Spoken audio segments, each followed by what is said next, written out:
Hello students, welcome to Smart Tutors. Today we are going to discuss a topic of MES 016, that is educational research. The topic of discussion is scientific research. आज हम लोग बात करने जा रहे हैं वैज्ञानिक अनुसंधान या वैज्ञानिक शोध के बारे में। हम लोग पता लगाएंगे कि शोध की वैज्ञानिक विधि क्या है और किस प्रकार से यह कार्य करती है।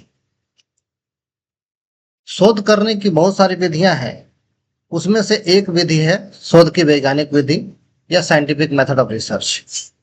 साइंटिफिक मेथड ऑफ रिसर्च या शोध की वैज्ञानिक विधि एक ऐसी प्रक्रिया है जिसका उपयोग शोधकर्ता अपना पर्यवेक्षण करने में, प्रश्नों का हल निकालने में और परिकल्पनाओं की जांच करने में करता है। अब ये जो वर्ड से सबका मीनिंग हमें पता होना चाहिए कि शोध क्या है। पर्यवेक्षण का मतलब हो गया ऑब्जर्वेशन, परिकल्पना का मतलब हाइपोथेसिस। इस सब के बारे में अलग से हम लोग बात करेंगे। तो इन सब चीजों को जांच करने में हम लोग जो विधि का उपयोग करते हैं वो वैज्ञानिक विधि होती है। और वैज्ञानिक विधि जो है अनुसंधान के रीढ़ की हड्डी है, मतलब वैज्ञानिक विधि काफी स्ट्रांग विधि है जिससे कोई रिजल्ट जो होता है वो काफी एक्यूरेट निकलता है। किसी रिसर्च का रिजल्ट एक्यूरेट निकलता है, इसलिए वैज्ञानिक विधि को एक विश्वसनीय विधि माना जाता है और वैज्ञानिक विधि निष्पक्ष होता है। जैसे साइंस की किसी फॉर्मूला का खोजना या फोरेंसिक रिसर्च करना, ये सब विधि जो है वैज्ञानिक, ये सब रिसर्च वैज्ञानिक अनुसंधान विधि से ही किया जा सकता है। उसके लिए उसके कुछ सिद्धांत होते हैं और उस सिद्धांतों को ध्यान में रखते हुए रिसर्च किया जाता है। कुछ टेक्निक होते हैं, उस टेक्निक्स का उपयोग करते हैं। तो आगे हम लोग बात करेंगे कि वैज्ञानिक विधि में कौन कौन से टेक्निक का उपयोग किया जाता है। तो सबसे पहले देखते हैं इसका टेक्निक क्या है या कौन कौन से चरण है। पॉइंट नंबर 1, ऑब्जर्वेशन, पर्यवेक्षण। पर्यवेक्षण का मतलब चीजों को देखना, समझना या पता लगाना है। किसी घटना के बारे में जानना, कोई चीज के बारे में होने का आभास होना, जो हमारे सामने घटित होता है या जो हमारे सामने निकल कर आता है उसे ही ऑब्जर्वेशन कहा जाता है। पॉइंट नंबर 2, आस्क ए क्वेश्चन, प्रश्न पूछना। घटना के संबंध में जो लोग अवेलेबल होंगे उन्हें प्रश्न पूछकर उसके बारे में जाना जा सकता है कि आपने क्या देखा, क्या समझा या अपना क्या विचार है, इसके बारे में हमें कुछ बताइए। तो इस तरह प्रश्न पूछकर कुछ जानकारी प्राप्त की जा सकती है। पॉइंट नंबर 3, बैकग्राउंड रिसर्च, पृष्ठभूमि अनुसंधान। कोई घटना हो जाने के बाद उसके बैकग्राउंड का पता लग जाता है कि यह घटना क्यों हुआ। जैसे ही फिलहाल में बोइंग एक्सीडेंट हुआ, तो बोइंग एक्सीडेंट की घटना का पता लगाया गया कि क्यों हुआ, और ये रिसर्च, इसके बारे में रिसर्च करने के लिए हमें साइंटिफिक मेथड का ही उपयोग करना पड़ा, या जिसने भी रिसर्च किया साइंटिफिक मेथड से किया है उसे से जानकारी मिली और उस विषय के बारे में पता लगाया गया। तो बैकग्राउंड का पता लगाना कि कोई घटना क्यों हुआ या कोई घटना घटित हुआ तो क्यों हुआ, कोई कुछ भी चीज जो होने का होता है या होने की आशंका होती है या हो चुका होता है, उसका बैकग्राउंड का पता लगाकर ये पता लगाया जा सकता है कि ये घटना क्यों घटित हुआ। पॉइंट नंबर 4, फॉर्मुलेट ए हाइपोथेसिस, परिकल्पना का निर्माण करना। परिकल्पना का मतलब कोई चीज होने से पहले उसके बारे में आभास करना कि ये ऐसा हुआ होगा या इस कारण से ऐसा हुआ होगा, या जो चीज अभी नहीं हुआ है वो इस कारण इस तरह से हो सकता है या इसका रिजल्ट ऐसा आ सकता है। फॉर एग्जाम्पल, अगर स्टूडेंट अच्छे से पढ़ता है तो हम ये बता सकते हैं कि स्टूडेंट अच्छे नंबरों से पास कर सकता है, और स्टूडेंट अगर नहीं पढ़ता है तो हम ये बता सकते हैं कि उसे पास करने में बहुत कठिनाई होगी, और पास कर भी जाएगा तो अच्छे नंबरों से पास भी करेगा। ये एक हाइपोथेसिस होता है। कभी कभी हाइपोथेसिस सीधा सटीक निशाने पर लग जाता है और कभी कभी इसका अपोजिट रिजल्ट भी आता है। तो इसके बारे में हम लोग अलग से बात करेंगे।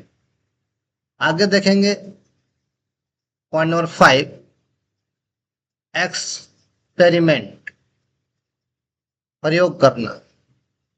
परिकल्पना की जांच के लिए हमें चीजों का प्रयोग करना पड़ता है। साइंटिफिक रिसर्च में बिना प्रयोग के, बिना प्रैक्टिकल के चीजों के रिजल्ट तक पहुंच पाना मुश्किल होता है। इसलिए जो प्रॉब्लम है उसका रिजल्ट निकालने के लिए हमें कुछ ना कुछ प्रैक्टिकल काम करने पड़ते हैं, और ये प्रैक्टिकल काम पहले से डिसाइड होते हैं कि किस तरह से इसे करना है। Point number 6, data collection and analysis. जब हमें प्रयोग करना है तो हमें उससे संबंधित आंकड़ों को इकट्ठा करना पड़ेगा। ये आंकड़े कई प्रकार के हो सकते हैं। मुख्य रूप से 2 प्रकार के आंकड़े होते हैं, एक प्राइमरी डाटा और एक सेकेंडरी डाटा। प्राथमिक आंकड़े और द्वितीयक आंकड़े। प्राथमिक आंकड़े वे आंकड़े होते हैं जो रिसर्चर पहली बार उपयोग कर रहा है और इससे पहले उसका उपयोग किसी ने नहीं किया है, मतलब ये डाटा खुद रिसर्चर ने कलेक्ट किया है। और द्वितीयक आंकड़े ऐसे आंकड़े होते हैं जो कहीं ना कहीं पहले से किसी ने यूज कर रखा है और उसके बाद हमें वहां से डाटा मिल जाता है, जिसे सेकेंडरी डाटा कहते हैं। जैसे न्यूज पेपर में कोई चीज पब्लिश हुआ है और ये पब्लिक को मालूम चला, तो ये कहीं ना कहीं पहले यूज हो चुका है, उसके बाद हमें मालूम चला, हम वहां से डाटा उठाते हैं, तो ये सेकेंडरी डाटा है। पॉइंट नंबर 7, कंक्लूजन, निष्कर्ष निकालना। यह तय करना कि हमने जो परिकल्पना की थी वो परिकल्पना रिजल्ट का समर्थन करता है, जो फाइनल आउटपुट निकल कर आया उसका समर्थन कर रहा है, मतलब उसके बराबर में रिजल्ट आया, या कभी कभी परिकल्पना से अपोजिट भी रिजल्ट आ जाता है। तो कंक्लूजन तभी निकलता है कि हमने परिकल्पना सही की थी या हमने परिकल्पना अपोजिट कर दी थी। पॉइंट नंबर 8, कम्युनिकेशन, परिणाम साझा करना। जो रिजल्ट आए, जो आउटकम निकल कर आए, उसका डाटा हमें रिजल्ट के रूप में शेयर करना पड़ता है कि आउटकम क्या निकल कर आया है। ऐसे हम कम्युनिटी के साथ शेयर करते हैं या अपने टीम के साथ शेयर करते हैं जो इस रिसर्च में इन्वॉल्व थे या जो इस रिसर्च को कराने के लिए इच्छुक थे या हमें अपॉइंट किया गया था रिसर्च करने के लिए, उसके साथ हम इसको साझा करते हैं। आगे देखेंगे कि साइंटिफिक रिसर्च की क्या क्या मुख्य बातें हैं, क्या क्या खासियत है, क्या क्या इसकी शक्तियां हैं। स्ट्रेंथ ऑफ साइंटिफिक रिसर्च, इसमें पहला पॉइंट है, पॉइंट नंबर 1, ऑब्जेक्टिविटी, वस्तुनिष्ठता। साइंटिफिक रिसर्च जो होता है ये वस्तुनिष्ठता का गुण रखता है, मतलब ये किसी विशेष चीज के बारे में, विशेष साक्ष्य के बारे में और विशेष अवलोकन पर आधारित होता है। ये कॉमन नहीं होता, ये एक स्पेशल होता है। किसी विशेष चीज पर रिसर्च किया जाएगा, सब चीजों पर रिसर्च नहीं किया जा सकता। पॉइंट नंबर 2, रिप्रोडक्टिबिलिटी, पुनरुत्पादकता की योग्यता। जो साइंटिफिक रिसर्च एक बार हो चुका है उसको दोबारा भी किया जा सकता है किसी दूसरे रिसर्चर के द्वारा, या सेम रिसर्च के द्वारा भी दोबारा किया जा सकता है। जैसे अगर एक एक्सरे किया गया हड्डी के टूटने का और उससे पता चला कि हड्डी टूटी हुई है, तो कुछ दिनों के बाद दोबारा इसको एक्सरे किया जा सकता है और पता लगाया जा सकता है कि हड्डी एक टूटी है या 2 टूटी है या जुड़ी या नहीं जुड़ी। तो इसमें पुनरुत्पादकता का गुण पाया जाता है। पॉइंट नंबर 3, प्रिडिक्टिव पावर, पूर्वानुमान की शक्ति। साइंटिफिक रिसर्च पूर्वानुमान पर आधारित होता है और साइंटिफिक रिसर्च करने वाले सक्षम होते हैं कि वो चीजों के बारे में पूर्वानुमान लगा सके कि ऐसा हो सकता है। खासकर मेडिकल के क्षेत्र में, चिकित्सा के क्षेत्र में, या साइंटिफिक रिसर्च में अगर बात करें तो फॉरेंसिक के क्षेत्र में इसका पता लगाया जा सकता है कि ये मौत हुआ तो कैसे हुआ और किस तरह से मारा गया, इस तरह से पता लगाया जा सकता है। साइंटिस्ट जो होता है वो अपना अनुमान लगा लेता है कि गोली कैसे मारी गई होगी या किधर से चली होगी, ये सब चीजें पता लगाया जा सकता है पूर्वानुमान से। पॉइंट नंबर 4, स्ट्रक्चर मेथोडोलॉजी, संरचित कार्य प्रणाली। साइंटिफिक रिसर्च में जो मेथड अपनाए जाते हैं वो प्री डिफाइंड होते हैं और तार्किक होते हैं, मतलब पहले से डिसाइड होते हैं कि कौन सा मेथड का उपयोग करना है हमें, और तार्किक ढांचे का होता है, मतलब उसमें लॉजिकल चीजों को दिमाग ध्यान रखा जाता है कि कौन कौन सी चीजें इसमें लॉजिक में लेनी है और कौन कौन सी बिना मतलब की बातों से हटा देनी है। पॉइंट नंबर 5, कंटिन्यूअस इंप्रूवमेंट, निरंतर सुधार।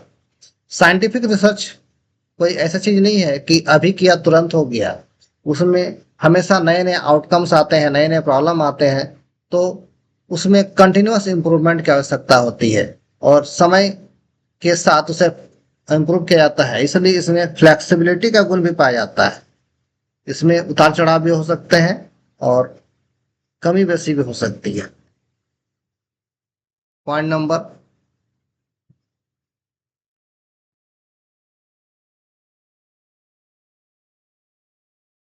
आगे देखेंगे, weakness of scientific research. Scientific research की क्या क्या कमियां हैं, क्या क्या कमजोरियां हैं। तो इसकी पहली कमी है लिमिटेड स्कोप, सीमित क्षेत्र। साइंटिफिक रिसर्च हर क्षेत्र में नहीं किया जा सकता, किसी विशेष क्षेत्र में किया जा सकता है। साइंस के क्षेत्र में, मेडिकल के क्षेत्र में, फॉरेंसिक के क्षेत्र में, इन सब क्षेत्रों में रिसर्च किया जा सकता है, हर क्षेत्र में नहीं किया जा सकता। इसे राजनीति में नहीं यूज किया जा सकता, इसे लिटरेचर में यूज नहीं किया जा सकता, तो कुछ इसके लिमिटेशन है, कुछ विशेष क्षेत्र में ही ये काम करेगा। पॉइंट नंबर 2, रिसोर्स इंटेंसिव, संसाधन प्रधान।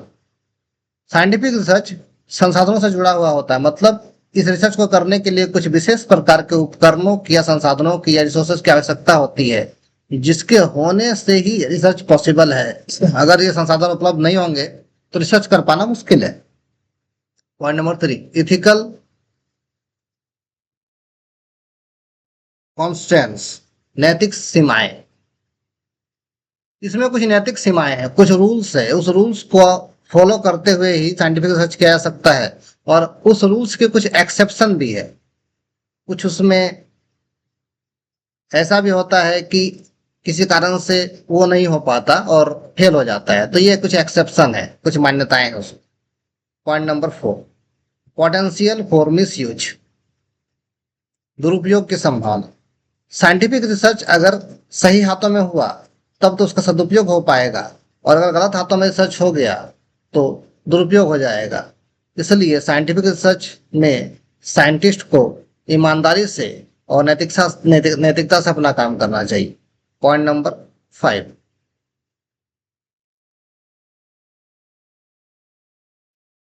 ओवर एम्फेसिस एंड क्वांटिटिफिकेशन, मात्रात्मकता पर अत्यधिक जोर।